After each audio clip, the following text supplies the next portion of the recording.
Shouzou Kaga is a man of mystery, whether he wanted it or not. The amount of interviews and photos of him are scarce. Video and audio material featuring him is practically non-existent. There are many questions that are yet unanswered, and one of them is why Shouzou Kaga left Intelligent Systems back in August of 1999. The reasons for this departure remain undisclosed to this day, and that likely will not change anytime soon. But as it is always the case with mysteries, there certainly is no shortage of theories and assumptions. So why exactly could Kaga have left Intelligent Systems? Now, one important thing is the date on which Kaga left the company, August 1999, approximately 2 weeks before the initial release of Thracia 776. There is, or at least used to be, the rumor that Kaga left due to Thracia's lack of success, but this obviously isn't true. Well, the most probable reason for Kaga's departure is simply internal conflicts within the company and with staff. But what exactly is the catalyst for this drama? I believe there are multiple of those. First off, let's get this straight. Shouzou Kaga is an immensely creative mind. In almost every Fire Emblem game, he has introduced new ideas to the series, be it the Dungeons and World map in Gaiden, having 2 games in one in Mystery of the Emblem, 2 generations as well as unit pairing in Genealogy, or just mechanics like capture and rescue in Thracia. Some stuck around and some didn't, but Kaga definitely enjoyed experimenting and being creative.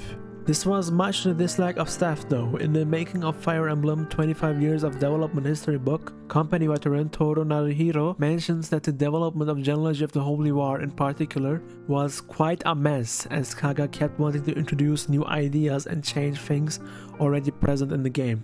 Naruhiro even mentions that he feels that they got on by nothing but pure luck, saying how Kaga had no clear vision of the result in mind. However, there is one peculiar aspect to this interview.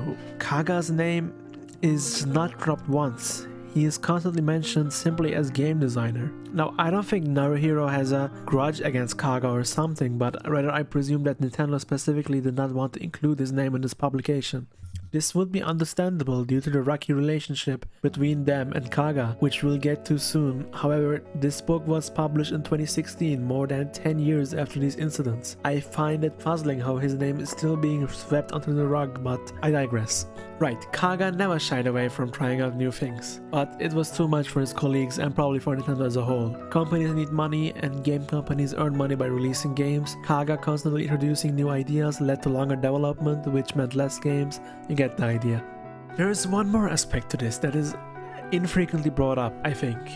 That is consoles. I did mention that Kaga is creative. He often has big ideas, so he'd need a console that could carry a game containing such ideas. When Genealogy came out in 1996, the PlayStation 1 was already 2 years old, and the N64 was 1 month away from release. I'll take a wild shot in the dark and assume that Kaga did want more powerful hardware for his more powerful concepts, and the N64 definitely was not the way to go in that regard due to the low capacity on the cartridges. He did lead the development of the eventually cancelled Fire Emblem for N64 and then proceeded to release Thracia for an 8-year-old console. If I were him, I would probably have grown frustrated out of creating games for weak little systems. Now, many devs brought their series to the PS1 despite previously being exclusively on Nintendo, and Kaga might have wanted to do the same, except that he didn't own Fire Emblem obviously. However, that didn't stop Kaga from at least trying to do that. Most of you may be aware of Tearing Saga, which Kaga and his new company Turnonog released in 2001 for the PlayStation. Turnonog was actually founded on July 27, 1999. 2 weeks before Kaga left Intelligent Systems. This means that Kaga had plans to move on in his career more than a month before the release of Thracia 776. He also had been making plans for his new game at this time while still employed at IS, which might have led to more conflict with superiors if they did ever catch wind of Kaga's plannings. In an interview with Famitsu in 2000, Kaga mentioned how his upcoming game, still called Emblem Saga, would feature many ties to previous FE games, such as sharing a universe and even characters. Of course, these characters as well as the game's name were quickly changed to avoid legal problems, but Nintendo still took everyone involved to court. It was during these court proceedings that Kaga was accused of taking a lot of material with him when he left Intelligent Systems used in his own games. This indicates that Nintendo had already discovered Kaga's plans, which might have led to a much sooner departure by Kaga. At the end of the day though, this is purely speculation.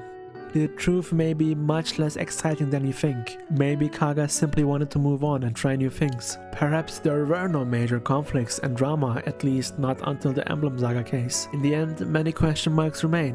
Why did Kaga leave? Why was he never mentioned by Nintendo ever again? What exactly transpired between him and Intelligent Systems? Like with many things surrounding Kaga, we likely will never know.